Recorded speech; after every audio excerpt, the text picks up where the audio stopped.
Seed access road E3తో రాజధాని రాజమార్గం ఏర్పడిందన్నారు AP CM Chandrababu. Amaravati ఘట్టంలో మొట్టమొదటి మెట్టు ఎక్కినందుకు సంతోషంగా ఉందన్నారు. స్టీల్ బ్రిడ్జ్ నిర్మాణంతో అమరావతికి కనెక్టివిటీ పెరిగిందన్నారు.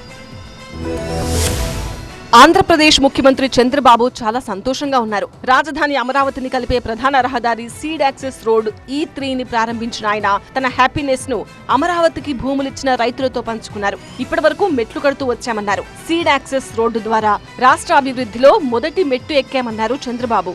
మరొకసారి ఈరోజు ఐఎమ్ వెరీ హ్యాపీ, చాలా ఆనందంగా ఉన్నా. మొదటి మెట్టు ఎక్కాను.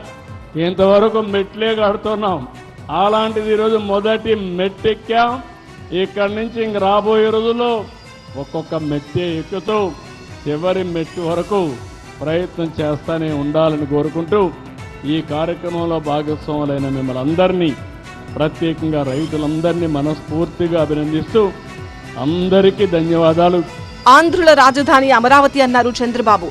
రాజధానిని ఆపడం ఎవరి తరం కాదన్నారు. ఈ సీడ్ యాక్సెస్ రోడ్డు చిన్న ట్రైలర్ మాత్రమేనన్నారు. అమరావతి నిర్మాణం పూర్తి చేసి ప్రజల రాజధాని కలను సాకారం చేస్తానన్నారు చంద్రబాబు. హెల్దీ, వెల్దీ, హ్యాపీ కావాలన్నదే తన సంకల్పమన్నారు.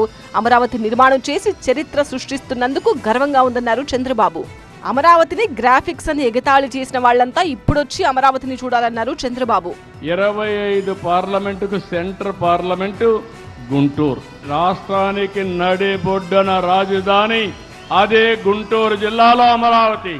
ఇటు పోతే 14, ఇటు వస్తే 14. చిన్న పిల్లలను కూడా ఎక్కడ రాష్ట్రానికి సెంటర్ అంటే నేరుగా వీళ్ళు అక్కడికే పోతుంది. అవునా కాదా? మీరే ఆలోచించండి. గ్రాఫిక్స్ అన్న వాళ్ళు ఆ గ్రాఫిక్సే నిజమైతే ఏమవుతారో మీరే ఒక్కసారి ఆలోచించుకోవాల్సిన అవసరం ఉంది. మరోవైపు తుళ్లూరులోని ఎమ్మెల్యే క్వార్టర్స్ ను చంద్రబాబు పరిశీలించారు. ఎమ్మెల్యేలు, ఎమ్మెల్సీలకు కేటాయించే మోడల్ ఫ్లాట్ లోని ప్రతి రూమ్ ను కలిగి తిరిగారు. ఫర్నిచర్ ను పరిశీలించారు.